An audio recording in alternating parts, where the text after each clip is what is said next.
You're listening to Below the Surface, brought to you by AbJack Entertainment. Be sure to check out some of the other great true crime podcasts from this network, including The Murder in My Family, Missing Persons, DNA ID, Scene of the Crime, Zodiac Speaking, Beyond Bizarre True Crime, Campus Killings, and Killer Communications. All of these podcasts are available for you to binge on right now, wherever you listen to podcasts. Subscribe where you're listening to this podcast so you don't miss an episode.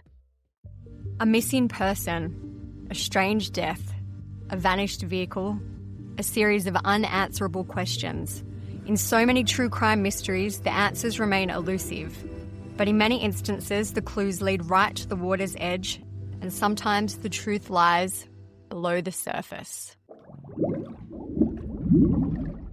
Welcome back to Below the Surface. I'm your host, Olivia, and today I'll be unpacking the case of Clemson University sophomore Tucker Hipps, who was found floating in one of South Carolina's largest reservoirs, Hartwell Lake.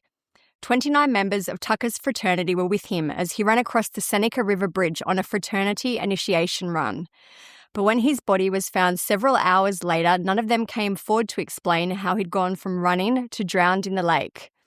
Over a decade later, how Tucker ended up dead in Hartwell Lake remains a mystery, and his parents are still praying for answers. Let's dive in. The only child to Cindy and Gary Hipps, Tucker was a popular high school athlete who lettered in 3 sports, and he loved the outdoors. Despite not having any siblings, Tucker's parents described him as very family-oriented, and they cited how much he loved to spend quality time with his cousins and his friends. He preferred time and experiences to material items, and when given the option, he always chose a day at the park or a fun experience with the people he loved over a new video game or sports equipment. From a young age, Tucker was an active member of his church, and through the charity work he participated in there, he became very interested in civics.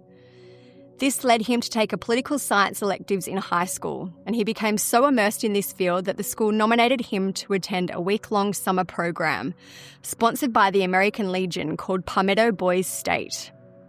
The program allows students to hone leadership skills as they compete in athletics, law, and government trivia, and group activities like mock trials and debate teams. The week solidified Tucker's desire to pursue a career in political science, which he majored in at Clemson University in 2013. He planned to attend law school following his undergraduate degree, and eventually he worked for the US government. An excellent student, Tucker thrived in his first year at university, quickly building a relationship with his professors and fellow students. He had a diligent sense of duty and a quiet kindness that he often found made him the lead on group projects. But as he started into his second year at Clemson, it was beginning to occur to him that leadership and good grades may not be enough for the career that he had planned. After all, it's not always what someone knows, but who they are connected to. He decided he needed to find a way to build connections and carve out a potential name for himself. For many American students, a way to achieve this is by joining Greek life, and Tucker felt that this would work for him. Clemson offered a robust Greek life experience. And in addition to the potential connections, Tucker had learned through a first-year student seminar that students in fraternities and sororities often reported higher than average grade point averages, better time management skills, and a built-in support system that helped with retention and a better adjustment to college life. While Tucker's grades were already great, he hoped that building a support system with like-minded young men would make it easier to get high-quality internships that would make him more attractive to law schools.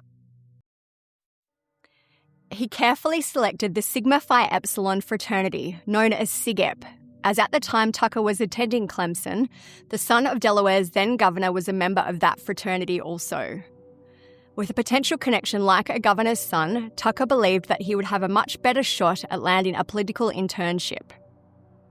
In September of 2014, Tucker began the process for fraternity acceptance.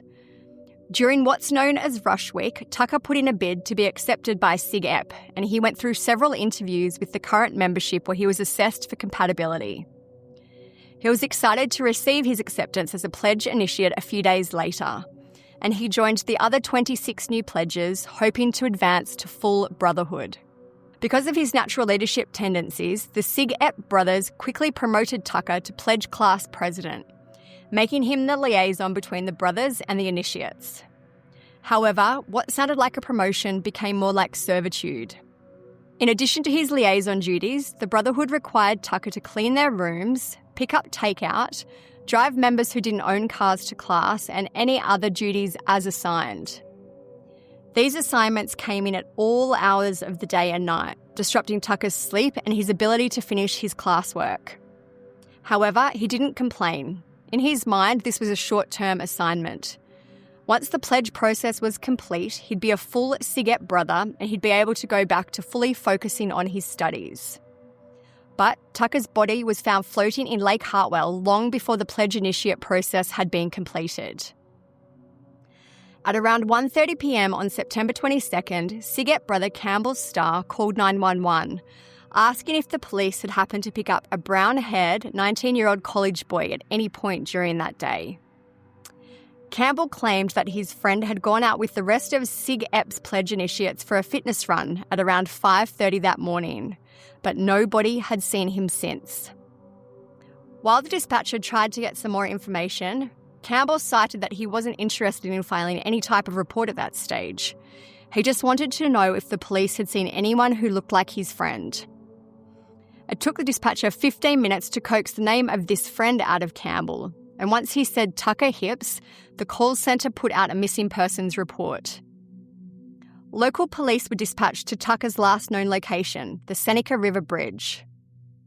Looming around 30 feet above the water, two separate concrete bridges allowed traffic to flow north and southbound over Lake Hartwell. Between them was an 8-foot expanse of empty air. Officers trudged down the steep, brush-covered embankments on either side of the bridge, searching the rocky shallows for any clues. But after only 40 minutes of combing the banks, officers found Tucker, floating face down in the water, directly below the bridge. The initial investigation cited that he had drowned, though how he'd gone from running with his fellow initiates to slipping below Lake Hartwell's surface 30 feet below the bridge made no sense. However, Tucker's autopsy revealed that he had not drowned. His injuries were consistent with a downward, headfirst fall, and his cause of death was ruled as blunt force trauma.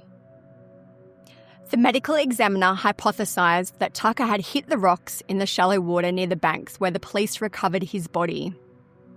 But while the autopsy told investigators that Tucker's death had been caused by a fall into the rock-filled water, it did not explain how the fall had occurred and whether it was accidental or deliberate. What they did know was that there were 29 young men who'd been with Tucker on the fitness run that morning. It stood to reason that someone must have seen something.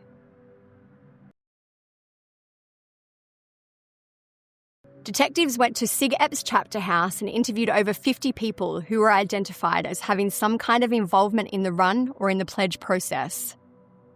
Though several members gave voluntary statements, a much larger portion of the fraternity closed their ranks, sharing the barest information that amounted to nothing more than the initiates had gone for a run. Tucker had then disappeared and they went back to look for him, but he couldn't be found. Investigators tried a digital forensics approach instead, but this also ended up with a dead end. The Sig Ep members had communicated through their GroupMe app, and all the correspondence about organising the pledge run had been deleted the morning that Tucker went missing. When detectives pressed the membership on why these very specific messages had been deleted, every single member asked for a lawyer, ending all police conversation. However, police did have Tucker's phone, and between its contents and the freely given statements by certain Sig Ep members, they were able to put some puzzle pieces in place. After a pledge meeting on the evening of Sunday, September 21st, Tucker received a GroupMe chat from the run organisers, stating at 5:30, be in the lounge and be effing quiet. Wear dark clothes so that we're not spotted. Investigators learned that the secretive nature of the run was due to the fact that it was a direct violation of the university's hazing policy, which cited that no initiation activities could be conducted between 10 p.m. and 7 a.m. without administrative permission. According to later reports, while the run organisers had asked permission, they never got a response. They took the university's silence to be a yes. Tucker also received a private text from the run organisers, directing him to buy 30 breakfast sandwiches, 30 orders of hash browns, and 2 gallons of chocolate milk from the local McDonald's for the pledge breakfast that was due to follow the run. When Tucker responded that he didn't have enough money to cover that cost, he was instructed to have the rest of the pledge initiates pool their money together. Despite these instructions, Tucker did not bring any of the items to the fraternity hall on the morning of the run. Perhaps Tucker hadn't been able to get the rest of the initiates to chip in their money, or he simply didn't have time to go to the McDonald's between schoolwork and the early morning wake-up. But this particular detail would cause much speculation around the events I'm about to discuss. It's unclear what the run organisers' reactions were to Tucker not picking up the breakfast items, but what we do know is that the pledge run began at exactly 5:30 a.m. The leader organiser, Campbell Starr, led the pledge initiates off Clemson's campus along Highway 93 up to the Seneca River Bridge by Lake Hartwell, while a secondary brother, Thomas King, ran at the back of the pack to make sure that nobody fell behind the pace. According to some accounts, Tucker was at the back and he was lagging behind. While there are currently no official reports for what transpired after the pledges ran over the Seneca River Bridge, a few witnesses gave testimony off the record, though their accounts do conflict and may be more rumour than fact. However, they can provide some potential theories for how Tucker ended up floating below the bridge on that fateful morning. According to an off-the-record witness, the 3 run organisers forced Tucker to walk on top of the bridge's narrow cement railing for some distance. This was a documented behaviour previous pledge initiates had been forced to do as part of their initiation. The witness claimed that during this balance walk, Tucker slipped and caught himself under his arms on the railing, but lost his grip trying to climb back onto the bridge and he fell headfirst into the water below. One of the organisers reportedly shined his phone's flashlight over the edge of the bridge, but no attempted rescue or recovery was made at that time. But without saying this on the record, police were unable to make inquiries about how true this statement actually was. When news of Tucker's death hit the campus, rumours circulated that the run organisers were angry at Tucker about not providing the McDonald's breakfast as instructed. And as punishment, they dangled him over the side of the bridge by his ankles. They lost their grip and accidentally dropped him 30 feet into the lake below. Another rumour surrounding Tucker's alleged punishment was that one of the organisers pushed him off the cement rail while he was performing the balance walk. And the last potential theory provided by the media suggested that Tucker may have tried to jump the 8-foot distance between the southbound lane and the northbound lane to keep up with the rest of the pledges as he was lagging behind. In the early morning dark, he may not have been able to see just how far apart the lanes were, and he fell through the empty airspace into the rocky water below. But do any of these theories hold any weight? What detectives were able to corroborate from their interviews was that the other pledges and run organisers realised that Tucker was missing from the group at around 7:30 a.m. when they arrived back at the fraternity house for breakfast. At the time, everyone had simply thought that Tucker had skipped breakfast in order to go to class. But when several pledges did not see him in class, they began calling around to find out where he had gone. When Tucker's girlfriend learned that the pledges couldn't find him, she tried his cell phone multiple times and he never picked up. By 11:15 a.m, no one had seen or heard from Tucker, and the pledges contacted one of the run organisers, Campbell Starr. Tucker wasn't misplaced, Tucker was missing, and his girlfriend could not get in contact with him. According to some reports, SIG-EP members directed a pledge to lie to Tucker's girlfriend via text message and say that he had seen Tucker in the library. A witness remarked that this was to buy time while the rest of the SIG-EP members drove around the campus looking for Tucker.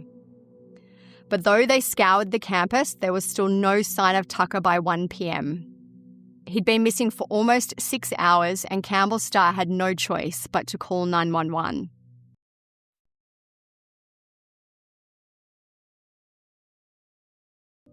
Investigators had enough information to rule Tucker's death as a hazing incident, but there was no evidence to place any particular individuals at fault. Whether he'd fallen by accident or one of the brothers had pushed him or caused him to fall due to the dangerous initiation ritual was completely unknown. By the end of 2014, investigators officially announced that Tucker's case had been transferred to the Cold Case Task Force. However, even seasoned cold case detectives only managed to find one new witness, who claimed that he'd seen several kids on the Seneca River Bridge and one walking the railing as he was driving over the bridge while on his way to the gym. Surveillance from that day, though, never showed the witness going to the gym or being near the Seneca River around the time of the pledge run. With no other leads, the entire Sig Ep community refused to come forward, and Tucker's true cause of death remained unsolved. Tucker's family was devastated at this news, as they believed that the university and the Sig Ep fraternity, specifically the three brothers who'd organised the run, were covering up the truth around Tucker's death. But without a completed criminal investigation, their only avenue for justice was through the civil courts. The Hips sought a wrongful death suit in March of 2015, and though the case still did not produce enough evidence for a criminal case, it did uncover some disturbing information. For starters, the suit found that in addition to the run organisers disregarding the university's Greek life policies in not waiting for an affirmative reply to conduct their 5:30 a.m. run, the Sig Ep fraternity had violated several other university anti-hazing policies. As discussed previously, Tucker had been forced to pick up food, provide chauffeur services, and be on 24/7 availability for membership as a pledge president, which counted as acts of servitude and was directly against university policy. In addition, only 2 weeks before his mysterious fall into Hartwell Lake, Sig Ep members had escorted Tucker into a room, blindfolded him, and forced him to recite the names and hometowns of every Sig Ep member by memory. Each time he made a mistake, he had to drink a shot of alcohol. All of these behaviours constituted hazing practices by Clemson University standards. But beyond Tucker, the suit uncovered that Sig Ep had a history of either forcing initiates to perform a blindfolded walk on the narrow cement rail of the Seneca River Bridge, or to jump off one of the many bridges spanning Lake Hartwell and then swim to shore. This evidence led the Hips to legally accuse the three run organisers of not only forcing Tucker to walk the cement rail as punishment for failing to buy the post-run breakfast, but for also withholding rescue and assistance after Tucker fell. All three young men denied these allegations, citing that there was no confrontation over the breakfast issue and none of them saw Tucker fall over the railing. Sig Ep's national chapter and Clemson University also reportedly denied any wrongdoing in Tucker's death. Settlements with the three young men and the national Sig Ep were settled out of court, and the contents have not been made public. But the Hips settlement with Clemson University was reached in August of 2017 and was heavily publicised. The Hips received $250,000 to cover the cost of their court fees, with Clemson agreeing to put another $50,000 into an endowment to create an annual scholarship for a member of Palmetto Boys State to attend Clemson. Clemson also agreed to dedicate a pew in their campus chapel to Tucker with a plaque to honour his memory, along with co-sponsoring an annual golf tournament fundraiser to support the Hips Memorial Foundation. The university also conducted an internal investigation on their Sig Ep chapter house, in which it was revealed that pledges were being forced to buy drugs for the membership, along with performing acts of servitude to older members. The Sig Ep chapter was expelled from Clemson following the investigation, though they were allowed to reinstate after 4 years, and there is currently a Sig Ep chapter on Clemson's campus today. As of the time of recording this podcast in 2026, there have been no leads in uncovering the details of Tucker's mysterious death.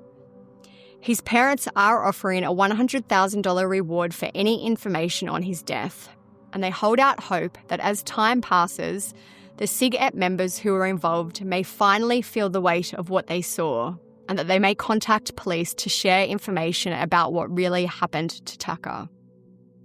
But while they wait, the hips have become fierce advocates against hazing. In 2015, they created the Tucker Hips Memorial Foundation that provides scholarships and supports anti-hazing efforts. Through the foundation, the Hips helped to pass legislation called the Tucker Hips Transparency Act in 2016. This requires all four-year institutions in South Carolina to publicly report, conduct violations regarding alcohol, drugs, sexual or physical assault, and hazing. In addition, they honour Tucker's passing every year by holding a memorial beneath the Seneca River Bridge where his body was found. They gather with family and friends to remember Tucker and hope that someone someday will come forward with information to finally let them know how their son died. Unfortunately, all they can do is wait. We hope that by sharing his story here, we can bring more attention to his case, and maybe someone out there knows what happened on the Seneca River Bridge in the early morning hours of September 22nd, 2014. Tucker's case is still open and active.